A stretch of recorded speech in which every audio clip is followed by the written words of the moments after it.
Ipapasa ang mensahe ni Yorme. Ngayon, talk to the people.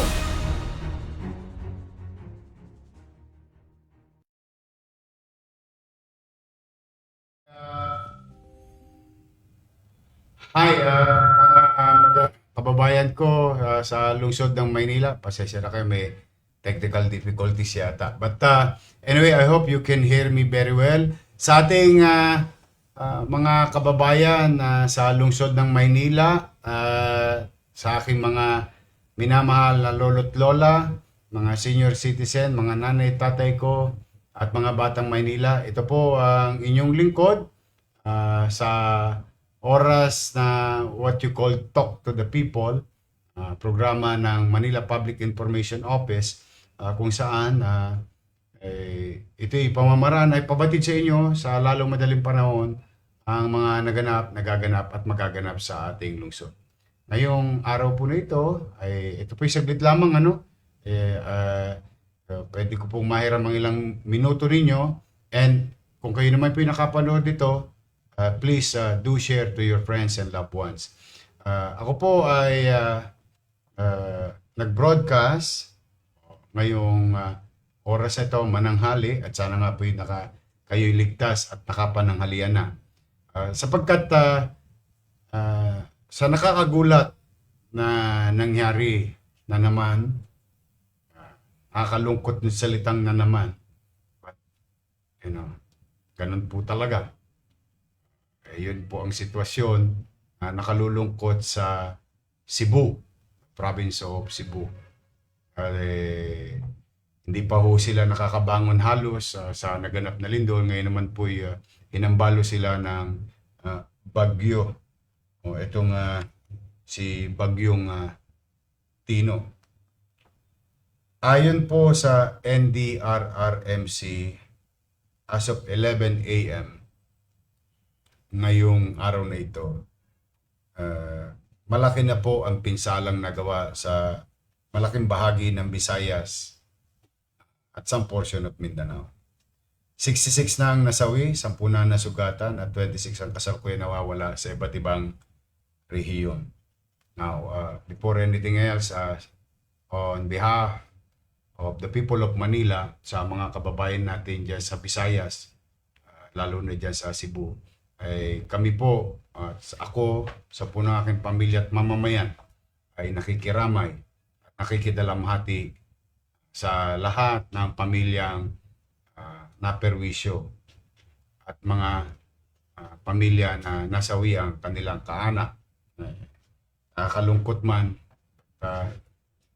the least thing that we can do is kami po ay talagang taus-puso na nakikiramay at nakikiisa sa inyo, ang Kapitolyo ng Bansa at mga batang Maynila.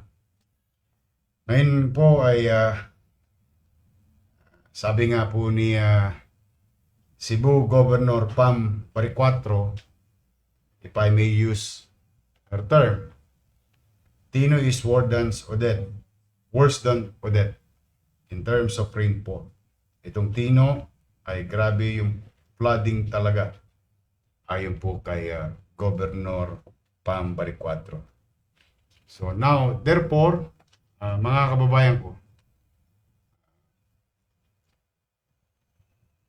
hinikayat ko po ang lahat ng nanonood, kung tayo po ay may extra pa, if we can spare some, particularly financial capacity. No? Ako na ang inyong mayor, bilang ama ng lungsod ng Maynila, ay buong kababaang loob na nananawagan sa inyong lahat ng mga nanonood at makakapanood nito. Tulungan po natin ang ating mga kababayan sa Cebu. Be a good fellow to Cebuano. Be a good fellow to our fellow citizen, fellow Filipinos.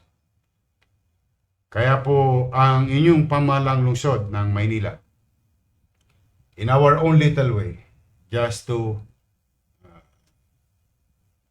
snowball ang ating tulong. Kanya-kanya tayong tulong.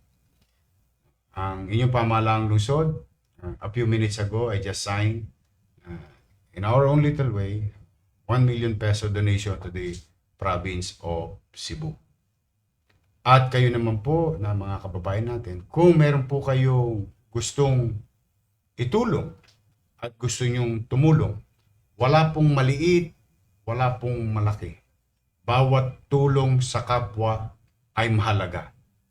Kaya po, nasa inyo pong mga screen ngayon ang pamamaraan na kung saan paano natin maipahatid ang ating tulong bilang kapwa Pilipino sa mga kababayan nating Cebuano. Can you please show it in the screen? Yan po. For any cash donation, ito po ang bank details ng province of Cebu. Ang account number nila sa Land Bank and their account name. Piso, 2 piso, 10 piso, 100,000, 1,000, it doesn't matter. Pag tayo nagtulong-tulong, at lahat tayo tumulong, lalaki din po yan. Mas kakailanganin po nila ngayon ng cash. Yun po ang pinakamabilis nating maiparating sa natulong sa ating mga kababayan sa Cebu. Kaya mga batang Maynila, mga nanay, tatay ko, please do share this data. Kung kayo'y nag-iisip na tumulong, ay dito nyo na po ipadala. Sa atin naman mga kababayan sa abroad, immigrants and OFW, na tumutulong din at gustong tumulong pa at gustong tumulong, dito nyo po maaring ipadala yung tulong natin sa province of Cebu. Kung tayo naman kahit papaano, meron pang extra. Muli po, please do share this broadcast. Ipanalangin natin, isama natin sa panalangin ang mga kaluluwa ng mga nasawi. 10 ng kanilang pamilya na nagdadalamhati ngayon. At ipanalangin natin ang lahat ng naapektuhan ng bagyong Tino ay makaraos sa lalong madaling panahon. Prayers will help, your cash will help. Muli, ito po ang inyong lingkod, si Yorme po, nananawagan sa ating lahat dito sa lungsod ng Maynila at sa ating mga kababayan sa abroad. Magandang araw po at pagpalain nawa kayo ng pong may kapal. At sana lagi tayo maging ligtas. Maraming salamat. Manila, God first. Exclusive for the people of Manila. Direktang mensahe ni Yorme sa mga mamamayan ng Kapitolyo ng bansa. Pakinggan, unawain, at ipasa ang mensahe ni Yorme. Ngayon, talk to the people.